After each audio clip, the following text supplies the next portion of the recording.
संभवतः तोरा ज्ञात नहीं है विशंबर कि अपन बेटा के मार के तो अपन लक्ष्य से दूर हो जाएगा और तोहरो उहे गति होई जे तोहार पूर्वज के भइल रहे। राउत कहे के मतलब का बा गुरुजी? मतलब एकदम साफ बा।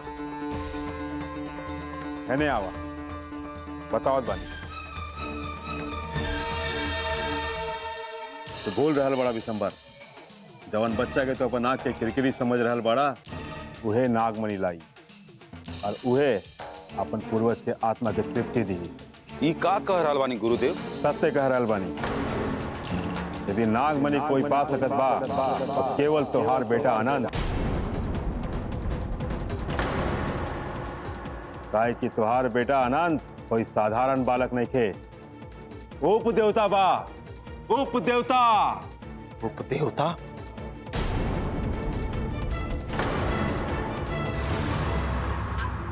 ई का कर देनी गुरुजी, हमार सब योजना पर पानी फेर देनी। हम तो जानते रही अनंत नागमणि पा सकत बा, लेकिन ओकर जियते हमार नागमणि मिलल मुश्किल रहे। लेकिन अगर आज ही मर जात तो ठाकुर वंश के उत्तराधिकारी हमार कर्ण का होखती। ठाकुर वंश के संपत्ति कोनो मणि से कम नहीं खे। तब पासा ही पलट गए। लेकिन गुरुजी, कर लक्षण देखकर तो ऐसा नहीं लागत बा कि नागमणि ला सकत बा। हम पहले से जानत रहनी तू ये कहबा, लेकिन हमार बात के प्रमाणित स्वयं गरुड़ देव करिए। ओम वाणीते नमः, ओम गरुड़ देवाय नमः। हे गरुड़ देव, हमार बात के प्रमाणित करी। गरुड़ देव प्रमाणित करी।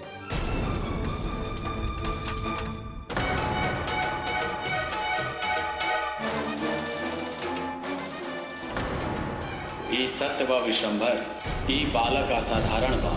जौन कार्य तहार पुरखा न कर पैलन वो कार्य तहार पुत्र पूरा करके दिखाई।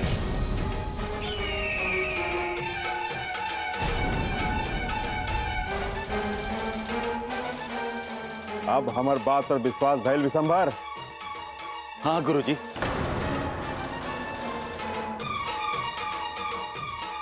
आज हम बहुत खुश बानी। हमार बेटा नागमणि लाई, नागमणि लाई हमार बेटा।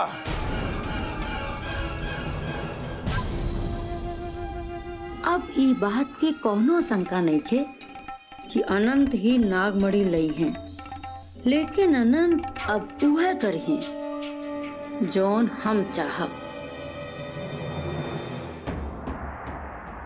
गुरुजी, हमरा के क्षमा कर दी।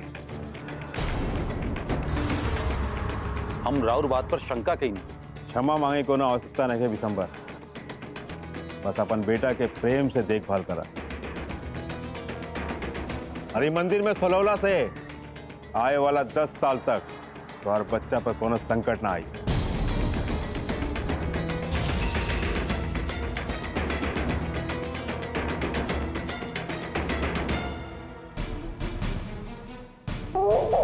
हमार अनंत, हमार अनंत नागमणि लई है। चारुलता, हमार अनंत के अच्छा से ख्याल रखिया। जी। पंडित जी तो कहले रहन कि ओमकार के बेटी से एकर बियाह होखी।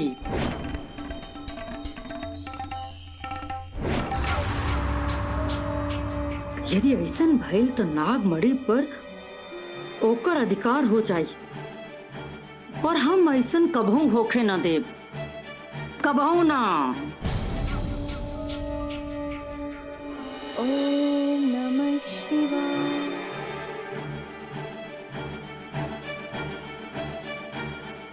आज पिताजी के विशेष पूजा के दिन है। आज उनकर गले के नाग मनियर प्रसन्न होके हमने की शक्ति दी है और वो शक्ति हमने के पास होते कोई भी शत्रु हमने के सामने टिक ना पाई। हाँ देवी, यदि भगवान नीलकंठ की कृपा हुई तो गरुण देव भी हमने के कोई अहित ना कर पाई है। ई पूजा के विशेष विधान बा। सबसे पहले हमने के गाय के दूध से महादेव के अभिषेक करे के है, फिर बेलपत्र चढ़ी।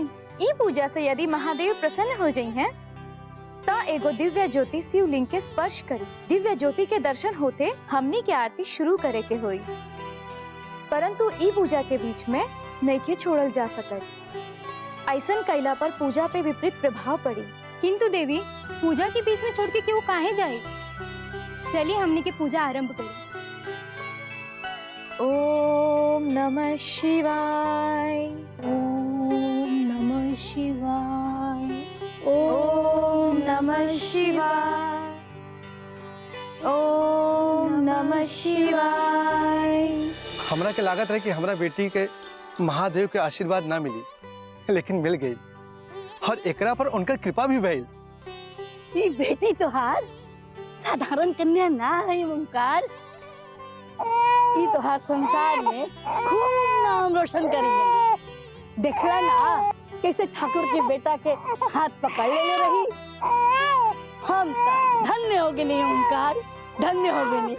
अभी ना चाची, ये जैसे जैसे बड़ हुई और राउर के खुशी दिन प्रतिदिन बढ़त रही। एक दिन देखी है तोहरा के अपना भवानी पर बहुत गर्व हुई चाची। एक दिन देखे खातिर हम जीवित रहब तब नु। अपना उम्र हो गइल बा, भगवान के बुलावा तो कभी भी आ सकेला। चाची ऐसे ना अशुभ बात काहे कर रहल बानी? अब ऐसे दोबारा बात मत कहिए। हाँ चला चल। अरे अरे बेटा, अरे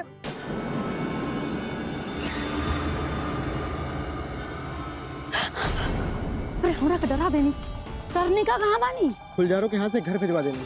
ठीक बा, देख ली ये लोग स्वयं काल की तरफ आ रहल बानी।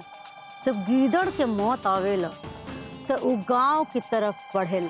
अरे बाप, तुम्हार बात तो हमका बिल्कुल समझ में आवे। समझ में कैसे ना आई? और जब बुद्धि से काम ले तब ना, और राव बुद्धि तो गई घास चरे, तो समझे कैसे? हाँ तू ठीक कहलू, अब ऐसन कुटिल बुद्धि हमारे पास कहाँ बा? का कहनी?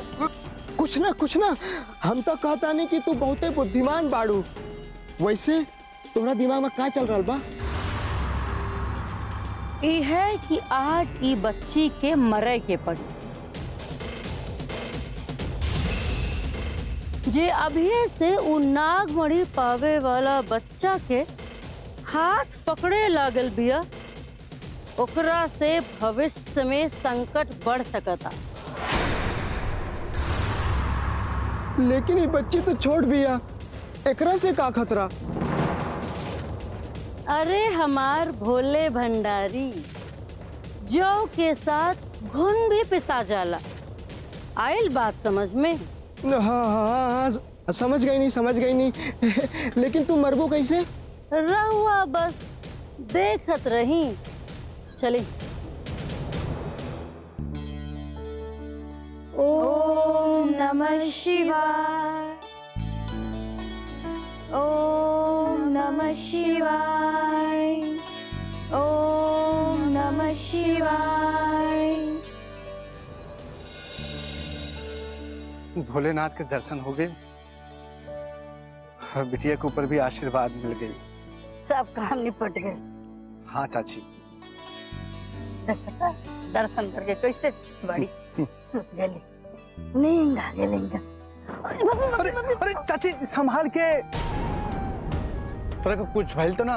ना बेटा, हम गिरब तो गिरब, पर लेकिन अपन बिटिया के ना गिरे दे। हमरा के पता चाची, तू बिटिया को कुछ ना होके देबू, लेकिन अपने आप के संभाल के चला, और तोरा के कुछ हो जाए तो? चल चल। अले ले ले ले, ओले बाबू हाँ, चुप हो जा। चला घरे चला आवा।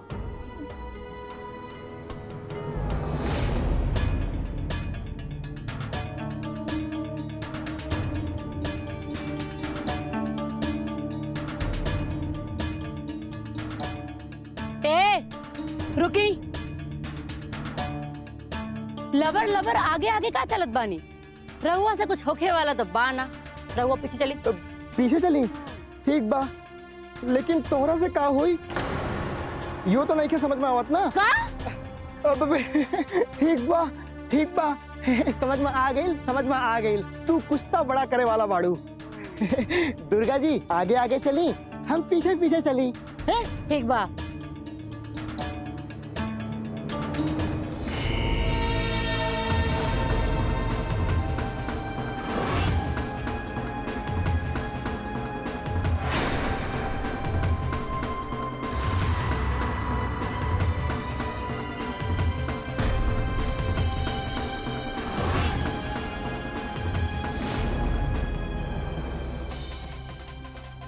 हाँ चाची। चला बेटा, धीरे धीरे चला ओमकार। अच्छा रुका, ये चला आओ।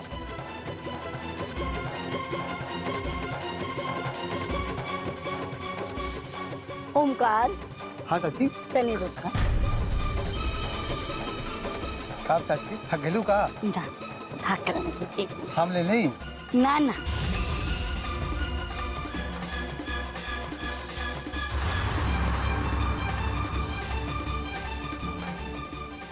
चला। आओ। चाची चाची चाची भवानी!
तोहरा के तो ऐसन मौत दे कि तोहर रात भी न बची। इतनी छोट बच्ची के जान लेबू का? आग, जल्दी से आग ले आई।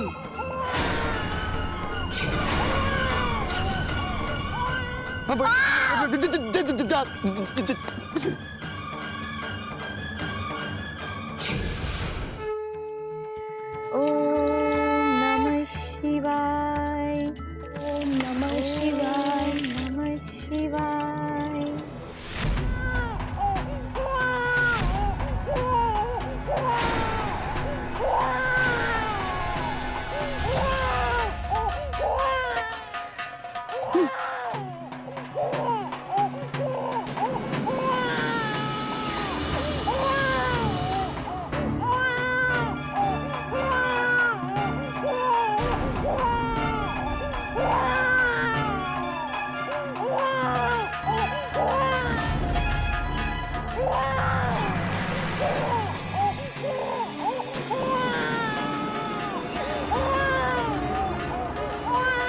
तू अभी चुप हो जाबू, हमेशा हमेशा खाते।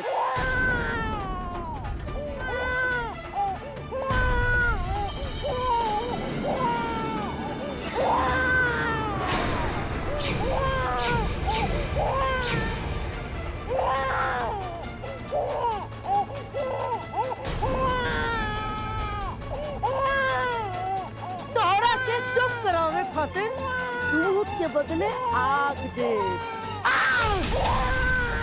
दुर्गा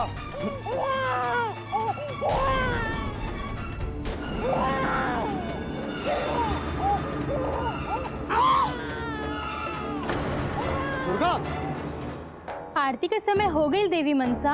हमरा के पूजा छोड़ के जाए के पड़ी व्याला।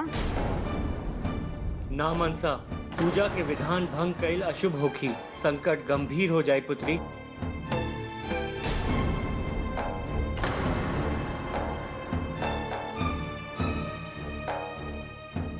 किंतु हम अपन पुत्री भवानी के संकट में कैसे छोड़ सकत बानी? ओकरा प्राण पे संकट आ गइल बा। देवी आरती आरंभ करे।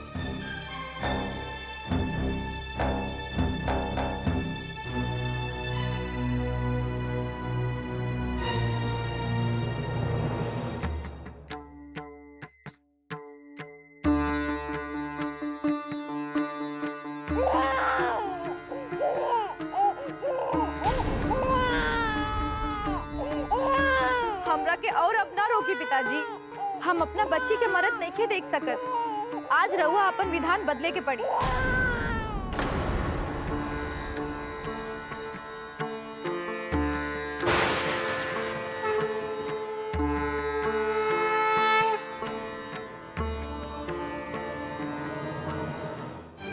रउआ आरती के बीच में ना छोड़ सकी देवी, ये नागवंश के संकट के कारण बन जाई। हमरा जाए के पड़ी बेला। पूजा के बंधन में हम अपन बेटी के मृत्यु नहीं के देख सके। हम ममता के आगे विवश हो गई बानी। हमरा के क्षमा कर दा देव। रउर पूजा के बीच में रोके के अलावा हमरा पास और कोनो मार्ग नहीं खे। हम बच्ची के बचावे जा रहल बानी। जय मनसा माँ, जय मनसा माँ, जय मनसा माँ, जय मनसा माँ।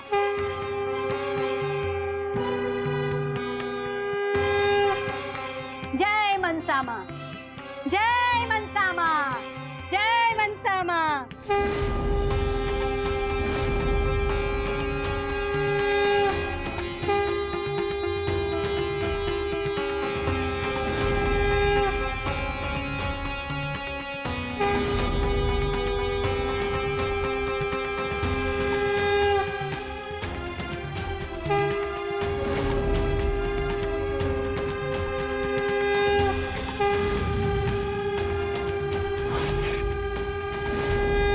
हे माता, काहे रउआ आपकी आपन दर्शन देवे में इतना देर करत बानी। अब तो दर्शन दे दे ही। जय माँ मनसा। दर्शन दे दे ही माँ।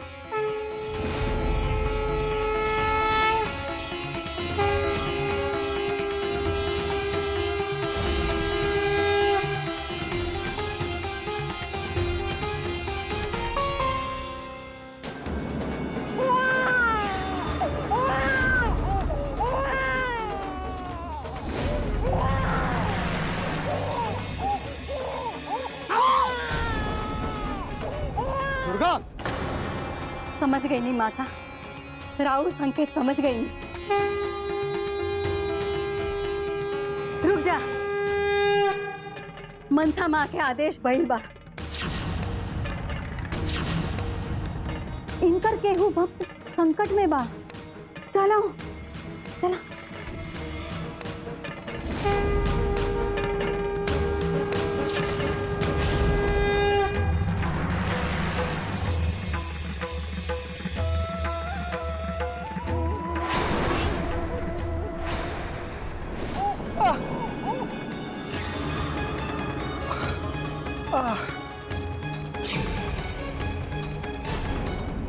भवानी, भवानी।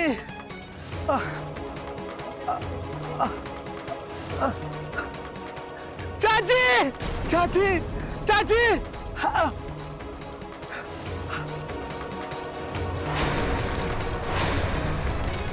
भवानी,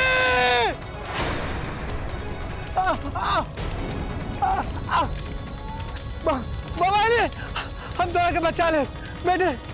हमरे को कुछ भी हो जाए, हम दोनों के बचा ले बेटी। हम दोनों के कुछ ना हो कह दे, हम दोनों के बचा ले। भले हमारी जान चली जाए, पर दोनों के कुछ ना हो कह दे बेटी।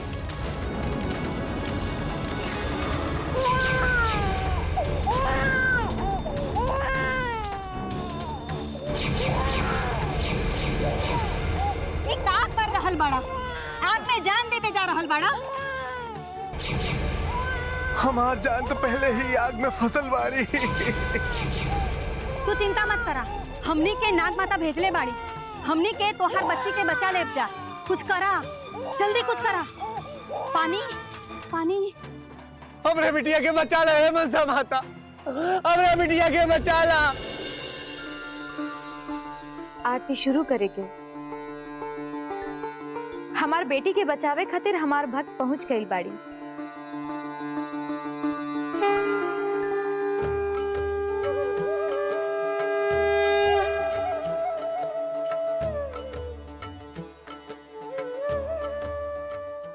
तू लोग यही रुकी, जंगल में यहाँ पानी मिलल मुश्किल बा। हम बच्ची के निकाल के लेके आवत पानी। जय मां।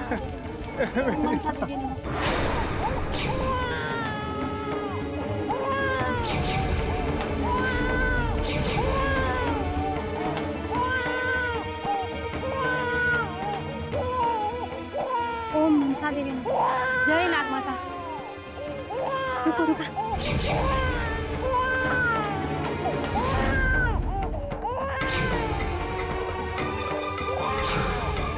जय नाग माता, हर नाग माता, हमरा बच्ची के बचा ले।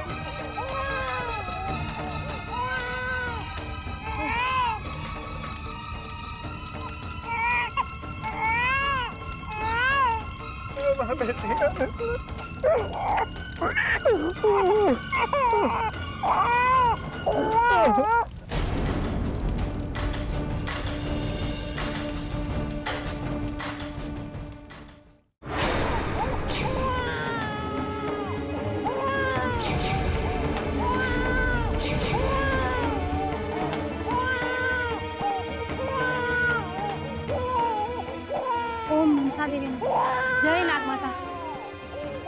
रुको रुका।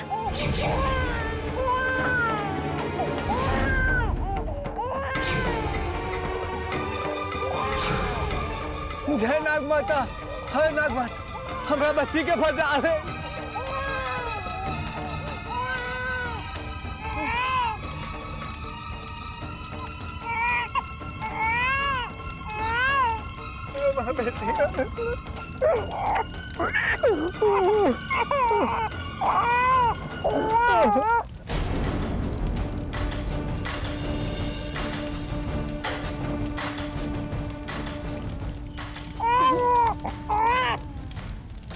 राहुल लोग के बहुत बहुत धन्यवाद, हमारा बेटी के बचा ले। नाग माता तुम लोग के रक्षा करो। हमनी के ना ई बच्ची के मानसा माँ बचाई, तू उनका के धन्यवाद कर। मानसा माता की जय। मानसा माँ।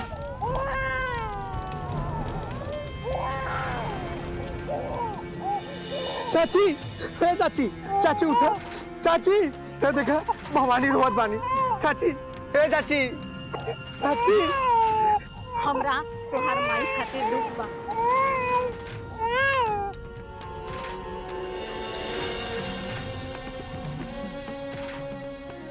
हे चाची, उठी जा। ई बच्ची का बच्ची का भइल हमरा बच्ची के? ई बच्ची पर मनसा देवी के विशेष कृपा बा। इनकर हथेली पर नाग चिन्ह बा। कब नाग चिन्ह? आज तक तो हमरा के कुछ ना दिखाई पड़ा। ई चिन्ह साधारण व्यक्ति के न दिखाई पड़े। हम मनसा देवी के सिद्ध कैले बानी, यही से ई चिन्ह केवल हमरा दिखाई पड़े। ई चिन्ह बहुत दुर्लभ होला। एकर अर्थ का भइल? एकर अर्थ ई भइल कि ई बच्ची के अंदर इतना शक्ति बा कि इनका आगे कोई दूसर शक्ति ठहर ना सके। माघ, सावन और भादो में तो इनकर शक्ति और बढ़ जाई और तब उहे होई जवन ई चाहिए। जय मनसा माँ। हमरा विश्वास नहीं क्यों होत बा।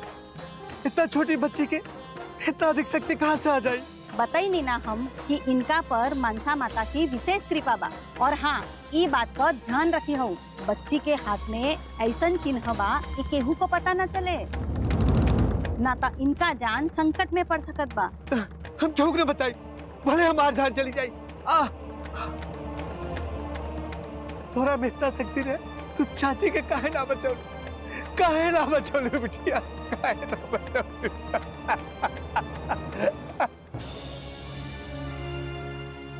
आरती के समय हो गई देवी मनसा। हमरा के पूजा छोड़ के जाए के पड़ी व्याला। ना मनसा, पूजा के विधान भंग कैल अशुभ होखी, संकट गंभीर हो जाए पुत्री। क्षमा कर दे पिताजी, हमके क्षमा कर दी। ममता के आगे हम विवश होकर और पूजा। तो हमार पूजा में सफल भैलू मनसा। भक्त की रक्षा से बढ़ के कोई पूजा ना होके, ये तो त्योहार परीक्षा रहे। कैसन परीक्षा पिताजी? भक्त और भगवान में से एक के चुने की परीक्षा, और तू अपन परीक्षा में सफल भैलू। रउआ धन्य बानी पिताजी, धन्य बानी। परंतु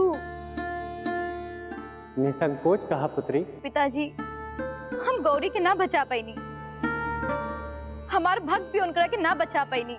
पुत्री, काल के गति के केहू नहीं के रोक सकत। उनकर अंत समय आ गए रहे।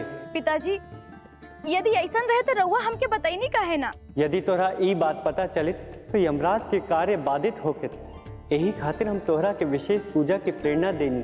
अब हमार भवानी के पालन पोषण के करी पिताजी? का विधि के विधान इतना निर्मम होला? पुत्री, विधि के विधान में वो बच्ची के बचपन कष्ट में ही बीते के लिखल बा और एकरा के केहू नहीं के बदल सकत।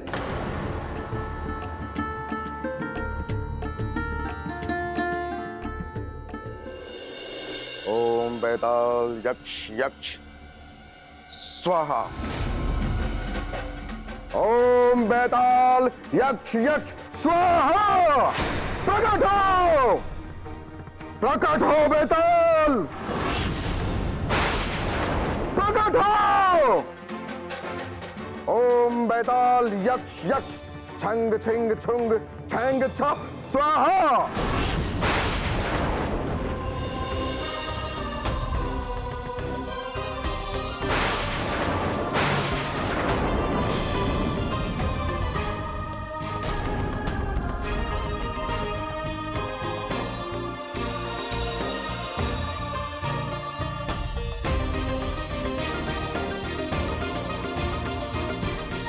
हे भगवान, ये सब कहाँ हो रहा भगवान? कहाँ हो रहा नाग माता? हमारा बच्चे से ओकरा माई की गोद छिले नहीं और ओकरा बाद गौरी चाची की गोद छिले। वो कहाँ चाहत वाली नाग माता? कहाँ चाहत वाली? हमरा के बहुत भय लागत नाग माता, हमरा के बहुत भय लागत। अनहोनी के संकेत तो नहीं के? हाँ? ना बेटी, तोरा के कुछ ना हो। वो भक्त माता कहले रही, तोरा में बहुत शक्ति बा। हाँ?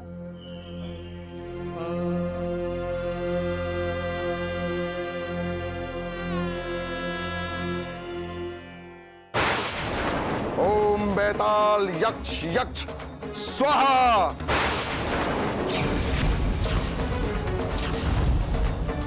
तोरा आवे के होई बैताल, तोरा आवे के होई।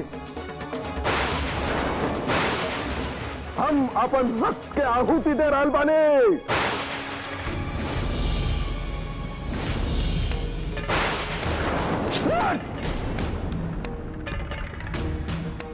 ओम रक्तम समर्पयामि।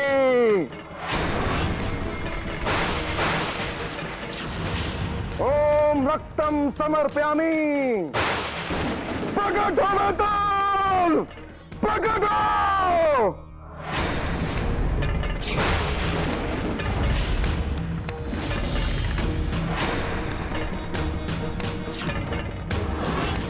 यदि रउआ हमारा आहुति से प्रसन्न नहीं की तो हम अपन प्राण के आहुति दे रहल बने। थारा भैरवनाथ,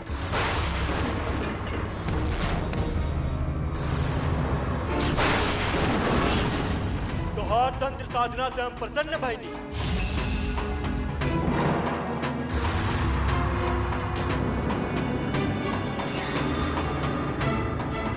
राउर जय हो बैताल। राउर दर्शन पाके हम धन्य हो गए। नहीं, ये हमार सौभाग्य बा कि रउआ प्रसन्न हो गई।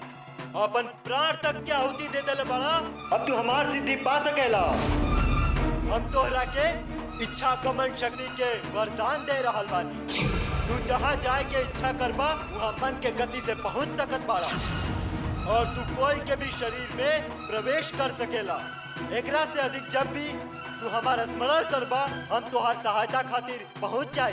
ना बैताल, हमरा के अमर होके के वरदान दी। ये असंभव बा। हम कोई भी प्राणी के अमरता के वरदान नहीं दे सकत। एकरा खातिर तोहरा अनेक जन्म तक हमार साधना करे के पड़ी। ठीक बा बैताल, अगर अमरत्व के वरदान असंभव बा तो कौनो बात नहीं खे। जितना शक्ति रउआ हमरा के देले बानी उतना काफी बा इस जगत के पराजित करे खातिर।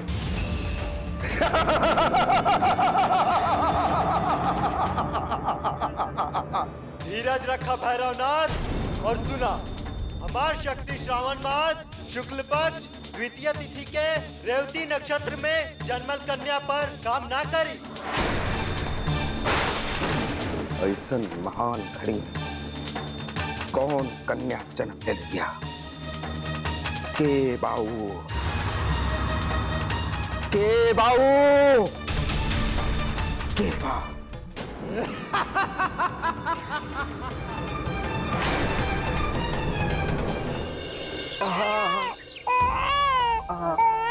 अरे ले बिटिया रानी, हाँ ये कपड़ा पहन के हमारी बिटिया कितना सुंदर लागे लगी। हाँ बाहर देखभाल करे वाले गौरी चाची के भगवान भी अपना पास बुला लेनी। तोहरा से कोनो रिश्ता भी ना रहे तब हो तोहरे खातिर वो अपन प्राण दे देली। हे भगवान, कौने जन्म का हम दंड भोग रहल बानी। हमरा के कुछ भी हो सके लेकिन तोहरा के एक कष्ट में नहीं के देख सकत बेटी, नहीं के देख सक।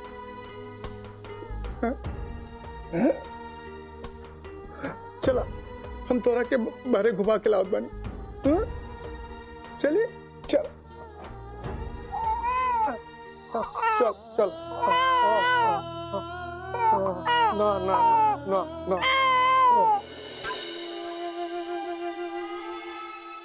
रुका दुर्गा, तू तो हमरों से तेज चल रहा बाड़ू।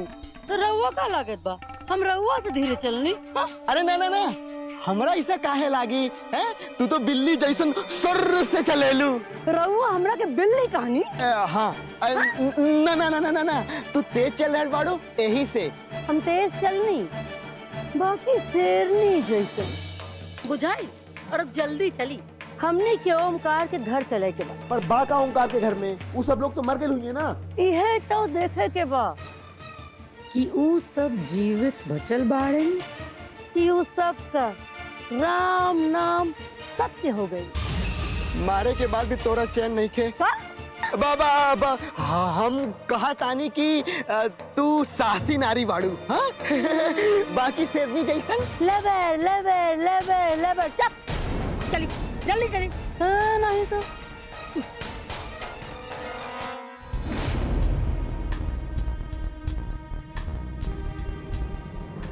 सो जा माँ बिटिया रानी, सो जा। हाँ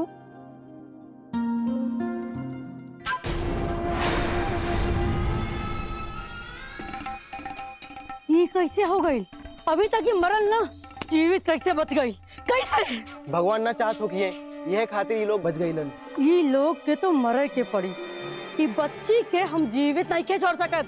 नहीं के रहुआ जाई और ओकरा से सब मालूम करी। जाई का कि तू जीवित कैसे बच गईला? अरे एकदम पगला गई बानी ना, ऐसे पूछे जाला। तुरंत समझ जाए कि एमा हमार साजिश रही हमनी के। ठीक बात, तो फिर हम ये पूछ लेत बानी कि ये बच्ची के जान कैसे बच गई? रहुआ भीरी बुद्धि नाम के कौनो चीज नहीं खे। हाँ बुद्धि होकर तो तुम्हारे साथ शादी कहे करती। का कहनी? कुछ ना, हम तो कहता नहीं कि हमारे पास बुद्धि काहे नहीं थे। हाँ बहुत बुद्धि बा, बहुत बुद्धि बा। हाँ बस labour labour labour labour pain करा लो। जाओ जाए के पता करो कि वो दिन का भइल रहा, का भइल रहा वो दिन। हाँ सुन जा। पर हाँ वो बूढ़े ही ना दिखात बा, पता करी का भइल। ये पूछे खातिर तू हमरा के बिना नहाइले धोले उठा के ले आइलू। हाँ नहाए धोए खातिर तो पूरा जीवन पड़ा बा। ठीक बा, हम जाके पूछ लेत बानी। हाँ जाई जाई जाई जाई जाई जाई।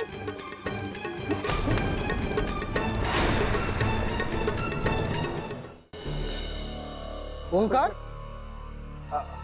अरे का तोहार साथ तो एगो बूढ़ी माई रात रही ना, तो तू अपन काम धाम छोड़ के बच्ची का क्या संभालत बाड़ा? वो कहाँ बाड़ी? अब इस दुनिया में ना रही। अरे ये कैसे हो गई और कब? पता नहीं के कर से हमारी दुश्मनी रह, वो हमें की लाठी से मार दिले और उनकर मौत हो गई।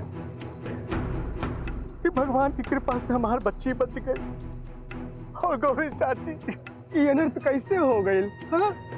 कह रहे हो पापी जैसा नीच काम कहलत हाँ?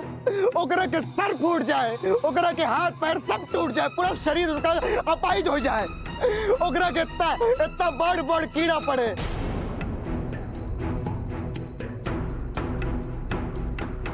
ज्यादा धीरे से काम ला। हाँ? अब भगवान की इच्छा के आगे कोई का कर सकत बा। अच्छा हम चलत बानी। हाँ? राउर अपन बच्ची और अपन ख्याल रखी, ठीक बा?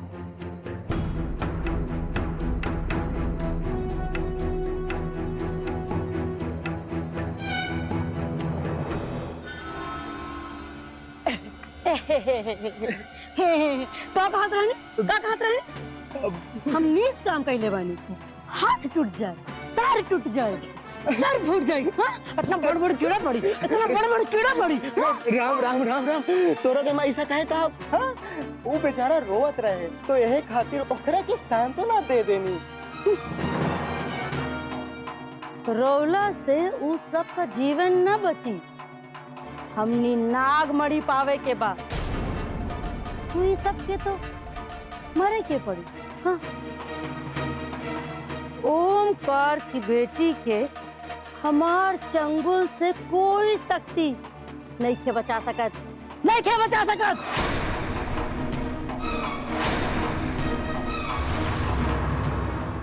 बैताल सिद्धि,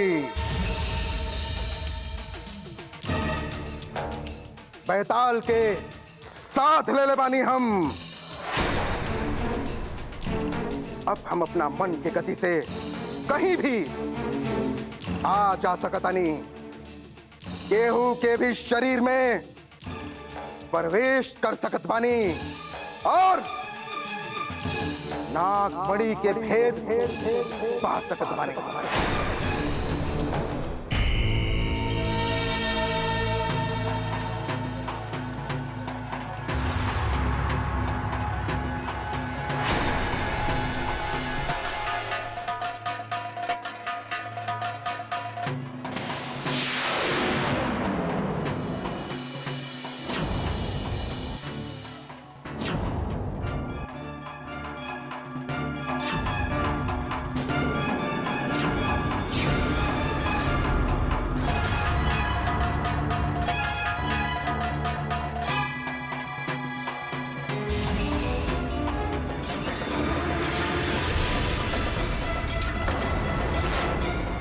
रुको, ये बच्ची के तू मार निकल सकत काहे?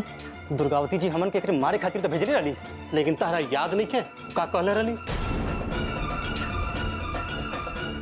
ओमकार की बेटी के जीवित मत छोड़ी है, चाहे कुछ हो जाए, ओकरा देह में प्राण न बचे के चाहिए। और एक बात ध्यान रखी, केहू के हत्या का संदेह न होके के चाहिए ना।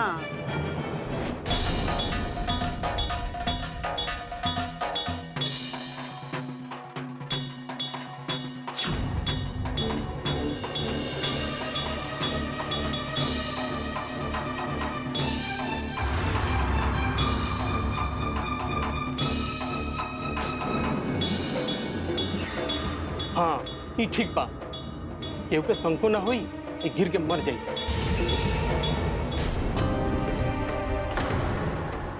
सीता करा, भवानी के प्राण संकट में बा। चिंता मत करा देवी मनसा, हम भवानी के बाल भी बाका ना होके दे। हमरा तोहरा पे पूर्ण विश्वास बा ब्याला, तू अब जल्दी जा।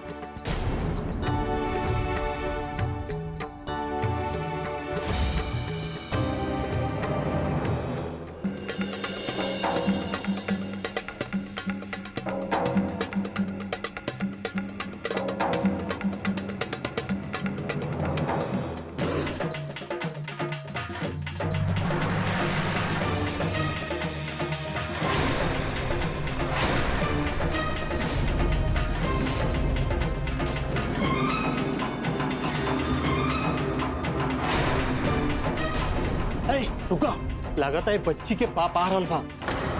भागो भागो भागो, जल्दी भागो, जल्दी भागो।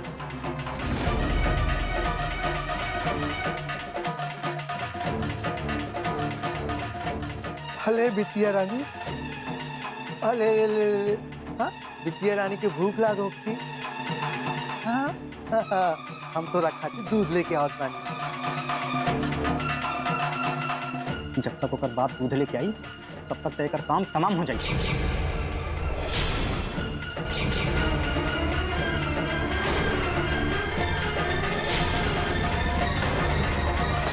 भवानी